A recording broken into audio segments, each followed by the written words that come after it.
Hi friends, welcome to Sikdar's academy. Sikdar's একাডেমিতে সবাইকে স্বাগত। এই ভিডিওতে আমরা আলোচনা করব 12ই জুন 2025 প্রাইমারি 32,000 চাকরি বাতিল মামলার শুনানির পূর্ণাঙ্গ আলোচনা, অর্থাৎ এই শুনানিতে কি হলো বিস্তারিত এই ভিডিওতে আমরা জানব। দুপুর 2টোর সময় শুনানি শুরু হয়, চলে 4:30 পর্যন্ত, অর্থাৎ এই 2.5 ঘন্টার দীর্ঘ শুনানিতে কি হয় সমস্ত বিষয়টা কিন্তু এই ভিডিওতে আমরা জানব। তবে ইতিমধ্যেই পূর্ববর্তী ভিডিওতে আমি জানিয়ে দিয়েছি যে পরবর্তী শুনানির ডেট আবারও ধার্য করা হয়েছে, সেটা হচ্ছে চলতি মাসের 23 তারিখ, অর্থাৎ 23শে জুন 2025 আবার এই মামলার শুনানি হবে আদালতে। আপনারা জানেন যে দীর্ঘদিন ধরে এই মামলার শুনানি চলছে। লাস্ট শুনানি হয়েছিল আপনারা জানেন 20 মে 2025, অর্থাৎ গত মাসের 20 তারিখে লাস্ট শুনানি হয়েছিল। আর তারপরে এই শুনানি হলো 12ই জুন 2025। এখনও রাজ্যের পক্ষ থেকে রাজ্যের অ্যাডভোকেট জেনারেল কিশোর দত্ত তিনিই সওয়াল করে যাচ্ছেন। বিপরীত পক্ষের সওয়াল এখনও শুরু হয়নি, সুতরাং বুঝতেই পারছেন যে এই মামলা আরও কতদিন চলতে পারে এবং আপকামিং কতগুলো ডেট নিতে পারে। তো যাই হোক, যে শুনানি 12 তারিখে হয়েছে দুপুর 2টো থেকে 4:30 পর্যন্ত, অর্থাৎ এই 2.5 ঘন্টার দীর্ঘ শুনানিতে বিস্তারিত আমরা এই ভিডিওতে জেনে নেব। কিশোর দত্ত প্রাথমিকে যে 32,000 শিক্ষকের চাকরি বাতিল মামলায় প্রথম থেকেই নিশানা করছেন কিন্তু তৎকালীন বিচারপতি অভিজিৎ গঙ্গোপাধ্যায়কে, যার উল্টোটা আজকেও হলো না, আজও তিনি নিশানা করলেন তৎকালীন বিচারপতি অভিজিৎ গঙ্গোপাধ্যায়কে। কি বিষয়ে নিশানা করলেন? যে কলকাতা হাইকোর্টের তৎকালীন বিচারপতি অভিজিৎ গঙ্গোপাধ্যায়ের ভূমিকা নিয়ে প্রশ্ন তুলেছেন, তার বিচার পদ্ধতি নিয়ে প্রশ্ন তুলেছেন রাজ্যের অ্যাডভোকেট জেনারেল কিশোর দত্ত। বৃহস্পতিবার প্রাথমিক মামলার শুনানিতে বিচারপতি তপব্রত চক্রবর্তী এবং বিচারপতি ঋতব্রত কুমার মিত্রের ডিভিশন বেঞ্চে তার বক্তব্য ছিল, তখনকার সিঙ্গেল বেঞ্চের বিচারপতি সঠিক বিচার পদ্ধতি মেনে বিচার করেননি। শুনানি পদ্ধতি নিয়ে একাধিক প্রশ্ন রয়েছে। সিঙ্গেল বেঞ্চ সকলকে বলার সুযোগ দেয়নি।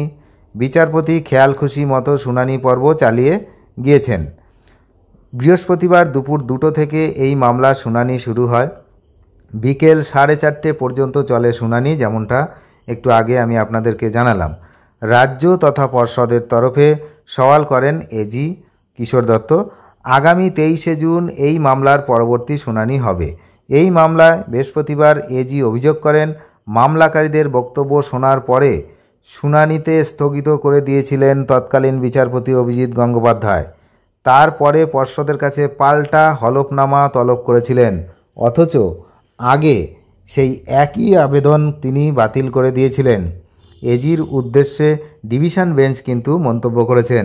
বিচারপতিরা তখন উল্টো এজিকে যে প্রশ্ন করেছেন সেটি হলো, এখন কেন এই দাবি করছেন? আপনারা তো তখন মেনে নিয়েছিলেন, নির্দেশনামায় সেসবের উল্লেখ রয়েছে।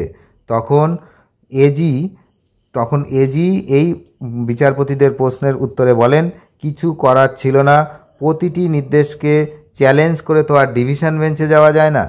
তার সওয়াল, বিচার পদ্ধতি নিয়ে প্রশ্ন রয়েছে, যে কাউকে যখন খুশি ডেকে জিজ্ঞাসাবাদ করতেন ওই বিচারপতি, তার বিরুদ্ধে কোনো নির্দেশই দিতেই পারেন, কিন্তু একটি পদ্ধতি তো অবলম্বন করা উচিত। প্রাথমিকে চাকরি বাতিলে তৎকালীন বিচারপতি অভিজিতের রায় ঘোষণার পদ্ধতি নিয়েও প্রশ্ন তোলেন এজি। তিনি বলেন, শুনানি শেষের পরের দিনই রায় ঘোষণা করে দিলেন, এত তাড়া কিসের ছিল? বিচারপতি সঞ্জীব বন্দ্যোপাধ্যায়ের শুনানির শেষের 48 ঘন্টার মধ্যে রায় দিতেন, সেটা তিনি পরম্পরা করে নিয়েছিলেন। বলতেন, যত বড় মামলা হোক শুনানি শেষের 48 ঘন্টার মধ্যে রায় ঘোষণা করব। প্রাথমিক মামলার রায় এত তাড়াতাড়ি দেওয়া হলো কেন? প্রাথমিকের নিয়োগে শুধুমাত্র অনুমানের ভিত্তিতে দুর্নীতির অভিযোগ আনা হয়েছে বলেই আগেও দাবি করেছিলেন পর্ষদ। এজির যুক্তি, দুর্নীতির বিশ্বাসযোগ্যতা কোনো তথ্য প্রমাণ সামনে আসেনি। দুর্নীতি যে হয়েছে তার বিশ্বাসযোগ্য কোনো তথ্য প্রমাণ সামনে আসেনি, এমনটাই দাবি করেছেন। দুর্নীতির অভিযোগের পরিমাণ মারাত্মক, কিন্তু শুধু অনুমানের ভিত্তিতে বিচারপতি দুর্নীতির কথা লিখে দিয়েছেন।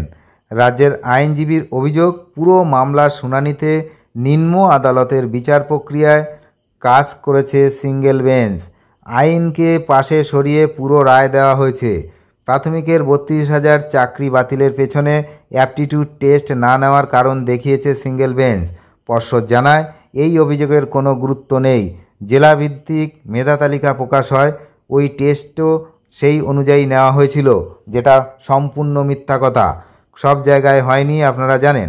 পাল্টা বিচারপতি চক্রবর্তীর মন্তব্য, এখন বলছেন মেধা তালিকা প্রকাশ করা হয়েছিল, কিন্তু এর আগে আপনারাই জানিয়েছেন প্রকাশ করা হয়নি। আপনাদের কোনো অবস্থান সঠিক কোনটা ঠিক বিচারপতিরাও বুঝতে পারছেন না। সেই প্রশ্ন আজও বিচারপতিরা করলেন যে আপনাদের কোন অবস্থানটা ঠিক আর কোনটা যে বেঠিক সেটাই এখনও কিন্তু ঠিক করে উঠতে পারছে না। এছাড়া এই মামলার শুনানিতে পর্ষদের উদ্দেশ্যে ডিভিশন বেঞ্চ প্রশ্ন তোলে, উত্তরপত্র বা ওএমআর সিট মূল্যায়নে বাইরের সংস্থাকে কেন বেছে নেওয়া হয়েছিল? কিভাবে মূল্যায়ন বরাত পেল ওই সংস্থা? কেন প্রথমে বরাতের বিষয়ে অন্য কেউ জানলো না? কোন আইনের ভিত্তিতে তাদের বরাত দেওয়া হলো? একটা প্রশ্নের উত্তর কিন্তু দিতে পারবে না। গ্যারেন্টি আছে বিচারপতিরা যদি উল্টে কোনো প্রশ্ন করে ওই অ্যাডভোকেট জেনারেলকে, ওর কিন্তু ক্ষমতা নেই সব উত্তর দেওয়া। তার কারণ ও গুছিয়ে মিথ্যা কথা বলতে গেছে ওখানে। অ্যাপটিটিউড টেস্ট কোথায় হয়েছে? যেখানে যেখানে হয়েছে, সব জায়গায় তো হয়নি। অনেক চাকরি প্রার্থী আছে, অনেকেই ইন্টারভিউ দিয়েছে। একটা কথা বলে দিলেই হলো কোর্টে গিয়ে যে হ্যাঁ সব জায়গায় অ্যাপটিটিউড টেস্ট হয়েছে, ইচ্ছামতো। প্রসঙ্গত 2023 সালের 16ই মে কলকাতা হাইকোর্টের তৎকালীন বিচারপতি অভিজিৎ গাঙ্গুলি এই চাকরি বাতিলের নির্দেশ দেন। সেই নির্দেশকে চ্যালেঞ্জ করে মামলা করে প্রাথমিক শিক্ষা পর্ষদ এবং চাকরিহারা শিক্ষকেরা। এরপরে সিঙ্গেল বেঞ্চের রায়ের উপর অন্তর্বর্তী স্থগিতাদেশ দিয়েছিল বিচারপতি সুব্রত তালুকদার এবং বিচারপতি সুপ্রতিম ভট্টাচার্যের ডিভিশন বেঞ্চ। তারপর সুপ্রিম কোর্টে মামলা করা হয়েছিল, যদিও শীর্ষ আদালত হাইকোর্টের ডিভিশন বেঞ্চের এই মামলা ফেরত পাঠায়।